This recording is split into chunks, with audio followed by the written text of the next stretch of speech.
Aujourd'hui, je vous propose de réaliser du halva turc.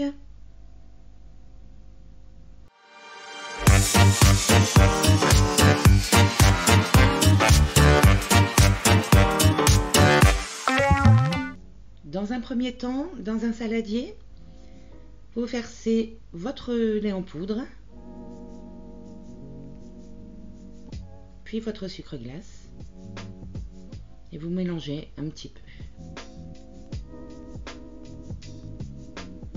Ensuite, il faut passer tout ça au tamis, ou si vous avez un mixeur, je vous le conseille vivement, ce sera quand même beaucoup plus rapide, afin d'obtenir une belle poudre.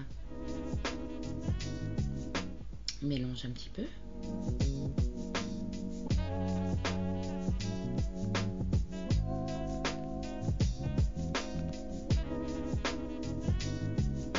Puis on vient verser le tahini. Pour ce qui est du tahini, vous le trouverez dans les rayons du monde de vos supermarchés. Si vous avez une épicerie de type oriental, turc par exemple, près de chez vous, je vous le conseille vivement. Ils le vendent en plus grande quantité et à des prix moins onéreux qu'en supermarché. Ensuite, on commence à mélanger un petit peu à la cuillère en bois ou peu importe. On mélange un petit peu.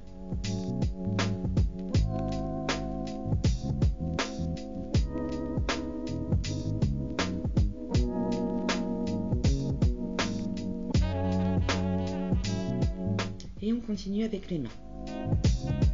Donc vous allez voir, c'est un mélange qui reste très sableux. Ne vous inquiétez pas, c'est normal. Il va se texturer une fois placé au frigo. On a l'impression que ça se mélange pas bien, qu'il reste de la poudre qui n'est pas imprégnée de tahini, mais rassurez-vous, il faut bien quand même bien sabler au départ.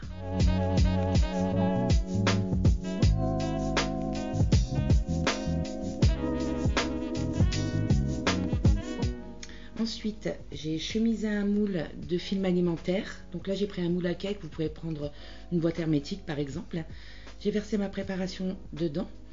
Et là, je tasse.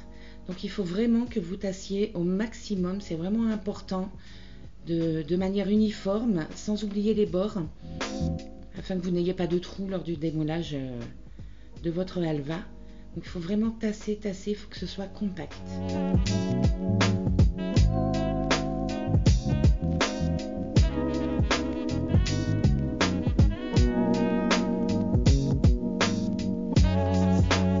Ensuite, on referme le film alimentaire par-dessus.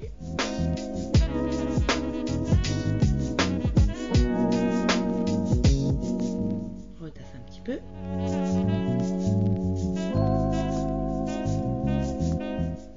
Et puis, il faut venir placer du point sur le halva, donc des bouteilles de lait, des bouteilles de jus, comme moi ici, des pots de mayonnaise et de moutarde. Mais il faut vraiment qu'il soit compressé au maximum dans le frigo. Et voilà, après 5 heures, le halva est prêt à être dégusté.